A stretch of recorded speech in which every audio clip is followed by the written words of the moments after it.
안녕하세요 여러분, 지원입니다. 저는 한국에서 캐나다로 온 지 4년 차가 되는 직장인이고요. 제가 유학을 결심을 하게 된 지금까지의 대략적인 내용들을 지난 영상에서 간략하게 말씀을 드린 적이 있는데요. 유학 준비를 하시거나 해외 취업을 생각을 하시는 분들이 많잖아요. 혹은 지금 유학을 하고 계시는 분들 중에 학교를 졸업을 하고 나서 취직을 하고 정착을 해야겠다라고 생각을 하시는 분들도 많을 거 아니에요. 저는 캐나다에 올 때 졸업을 해서 무조건 정착을 하고 영주권을 따야지 이런 생각은 전혀 없었고, 그냥 공부 좀 하고 졸업을 해서 해외 경력을 쌓은 다음에 한국으로 돌아가야지 이런 생각으로 왔단 말이에요. 근데 졸업을 하고 마음이 조금 바뀌어서 여기서 조금 커리어를 시작을 제대로 해봐야겠다라는 식으로 조금 마음이 바뀌었어요. 근데 문제는 저는 그런 준비가 전혀 안 되어 있었단 말이죠. 그래서 오늘 영상은 제가 만약에 다시 유학을 준비를 하거나 해외 취업을 준비를 하면 예전에 제가 했던 것과 어떻게 다르게 접근을 할 건지에 대해서 이야기를 해보면서 여러분들이 뒤늦게 저처럼 후회하는 일이 없도록 한번 세세하게 저의 경험을 풀어보도록 하겠습니다. 첫 번째는요, 전공 선택을 정말 신중하게 하셔야 된다는 점인데요. 제가 한국에서 대학교를 다녔을 때 관광학과를 다녔잖아요. 그래서 저는 캐나다 유학을 올 때도 취업률이나 졸업 후에 진로 같은 거를 전혀 고려를 하지 않았어요. 이미 한국 입시를 하면서 결정을 했던 전공이니까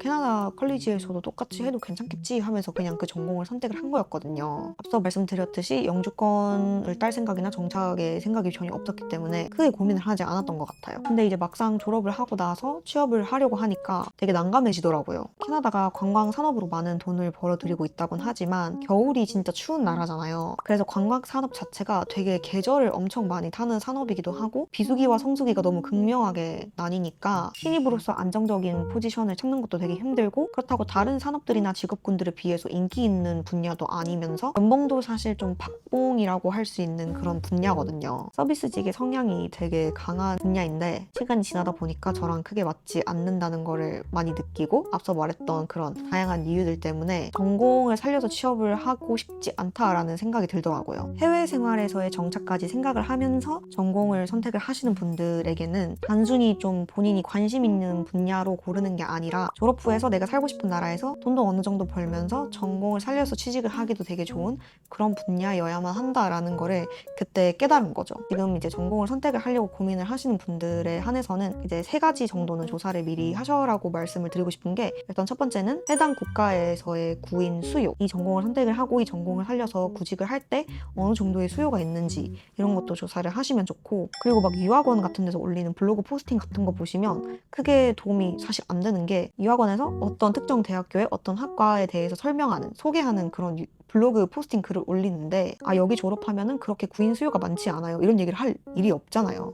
당연히 좋은 말만 해주겠죠. 왜냐면 이걸 홍보해야 되는 글인데. 이제 그런 홍보성 글 말고 진짜 이제 구글링을 해서 직접 찾아보시는 게 더 나은 것 같고, 두 번째는 이제 평균 연봉인데요. 이거는 글래스도어이라는 홈페이지에 가시면 여러분들이 거주를 하는 국가나 도시에 따라서 직군별로 어느 정도의 샐러리를 받는지 확인을 할 수가 있어요. 그런 걸로 보시면 되게 좋을 것 같고, 그리고 세 번째는 졸업생 취업률인데요.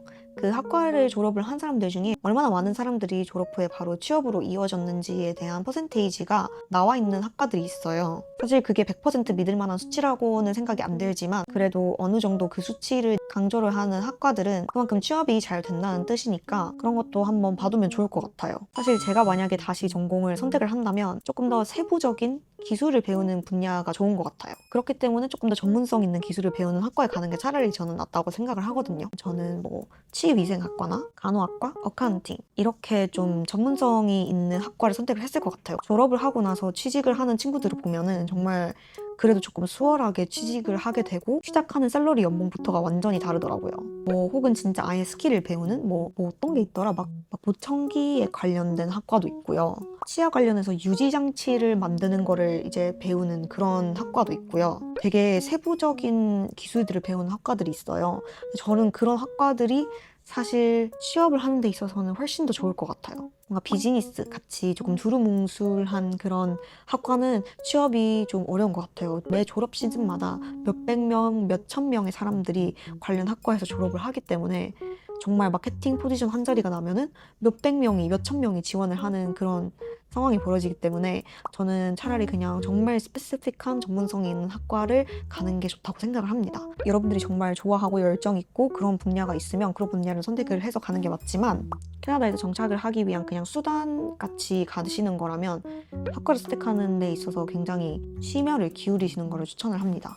두 번째로 제가 말씀을 드리고 싶은 거는요. 네트워킹은 선택이 아니라 필수라는 점입니다. 한국은 굵직굵직한 회사 같은 경우에는 공채 시즌이라는 게 있잖아요. 캐나다는 그냥 회사가 필요할 때 채용 공고를 올려요. 그냥 자리가 하나 나고 팀에서 한 몇 명 충원을 하면 좋겠다 하면은 필요할 때마다 필요한 사람 수만큼 그때그때 그냥 채용 공고를 올려요. 그리고 그 전에 보통 회사 안에서 회사 내부에서 사람을 곧 뽑겠다, 새로운 사람을 뽑겠다 하는 걸 이미 알고 있고 주변에 구직 활동을 하고 있는 사람들 중에 이 직무랑 잘 맞을 만한 사람이 있냐 라고 이렇게 내부에서 먼저 물어보는 경우들이 좀 대부분인 것 같아요. 심지어 좀 큰 회사 같은 경우는 그 이제 온라인으로 지원을 하면서 지원서를 쓸 때 추천인을 적는 칸이 따로 있어요. 너의 실력을 어느 정도 보장해줄 사람이 있느냐 그런 걸 찾는 거죠. 회사 입장에서도 이제 아예 모르는 사람들보다는 어떻게든 조금이라도 검증된 사람을 쓰고 싶은 그런 마음인 것 같아요. 저는 학교를 다닐 때 그런 뭔가 리퍼럴 문화가 있는지도 몰랐고 저는 심지어 좀 제가 학교를 다닐 때도 아직 코로나가 완전 정리된 그런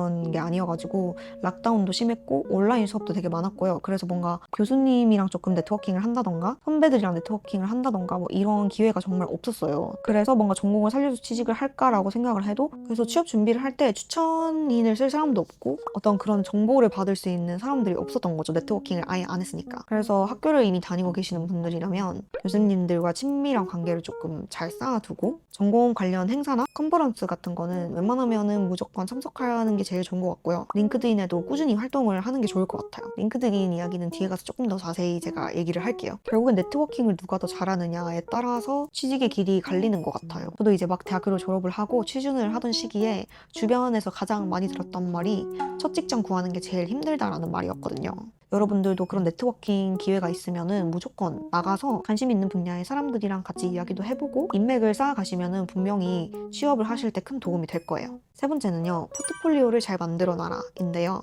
특히 이제 유학을 오시는 분들은 현지 경력도 없을 뿐더러 현지 인맥도 없으면은 첫 직장 구하는 게 더 힘든 거죠. 근데 이때 유일하게 나를 어필할 수 있는 게 포트폴리오거든요. 포트폴리오라고 해서 뭔가 거창한 거를 만들어내야 될 것 같지만 학교 다니면서 했던 과제들, 프로젝트, 그냥 여러분들이 관심 있어 하는 분야에 대한 그냥 리서치 이런 거 다 포트폴리오가 될 수 있거든요. 그런 거를 다 모아가지고 잘 정리를 해서 링크드인이나 소셜미디어에 올리면 그게 포트폴리오예요. 사실 그 눈으로 보이는 거잖아요. 학교에서 했던 과제들을 업로드를 하면서 그것만 띠롱 이렇게 올리지 말고 이런 부분에 대해서 과제를 했고 이런 걸 하면서 이런 걸 느꼈다. 이 분야에 대해서 얼마나 많은 인사이트를 얻었고 발전을 했고 배움을 얻었고 어쩌고 저쩌고 이런 식으로 스토리텔링처럼 업로드를 하면은 사실 그게 그냥 포트폴리오인 거죠. 그 학교 프로그램 중에 코업이 포함되어 있는 프로그램 하시는 분들도 계실 거잖아요.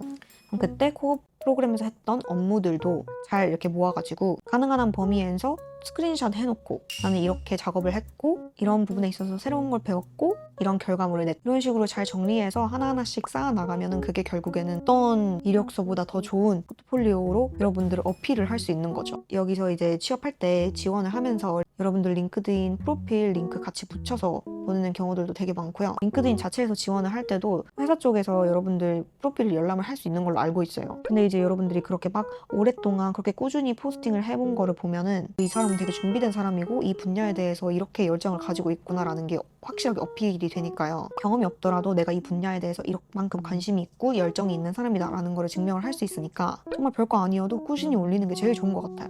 졸업하고 만들면 늦으니까 학교 다니시면서 꾸준히 기록으로 남겨서 포트폴리오를 만들어 놓으시는 거를 추천드립니다. 자, 이렇게 제가 만약에 다시 유학을 하고 취준을 한다면 어떤 부분들을 조금 더 바꿔서 전략적으로 취준을 할지에 대해서 한번 이야기를 해봤는데요. 지금 전반적으로 캐나다나 특히 토론토 잡마켓이 많이 좋지 않아요. 정리해고되는 사람들도 정말 많고 코비드 끝나고 물가도 진짜 많이 오르고 경기가 좋지 않아서 제가 일하는 회사에도 새로운 분이 한 분 들어왔는데 그분이 이제 전 직장에서 7개월 동안 일하고 구조조정 때문에 정리해고를 당한 다음에 다시 재취직하는 데까지 1년 넘게 걸렸대요. 그 얘기를 듣고 정말 요즘 잡마켓이 많이 안 좋구나 상황이, 이런 생각이 들었어요. 여러분들이 캐나다에 유학을 오고 취준을 할 때쯤이면은 상황이 많이 좋아졌으면 좋겠습니다. 정말 많이 알아보시고요. 이제 유학을 생각을 하시고 계신 분들이라면 유학원에서 해주시는 말 전부 다 믿지 마시고요. 현지 잡마켓이 어떤지, 현지 상황이 어떤지 사실 잘 모르시잖아요. 여러분들이 실제로 구글링해서 여러분들이 생각하고 계시는 그 분야는 정말 얼마나 돈을 잘 버는지, 얼마나 취업이 잘 되는지 꼭 세세하게 검색을 해보시고 자료조사 하시고 전공을 선택을 하셨으면 좋겠습니다. 저는 사실 개인적으로는 그 부분이 정말 많이 후회가 돼요. 조금 더 수요가 많은, 조금 더 전문성이 있는 학과를 갔으면 얼마나 좋았을까 하는 그런 후회가 항상 남는데요. 여러분도 제가 오늘 제 경험을 바탕으로 공유를 해드린 부분들이 많은 도움이 되었으면 좋겠습니다. 오늘 영상도 끝까지 봐주셔서 정말 감사하고요. 궁금한 점이 있으시다면 댓글 남겨주세요. 제가 아는 선상에서는 힘이 닿는 데까지 도움을 드리도록 하겠습니다. 그러면 저는 다음에 더 재밌는 영상으로 찾아오도록 하겠습니다. 안녕.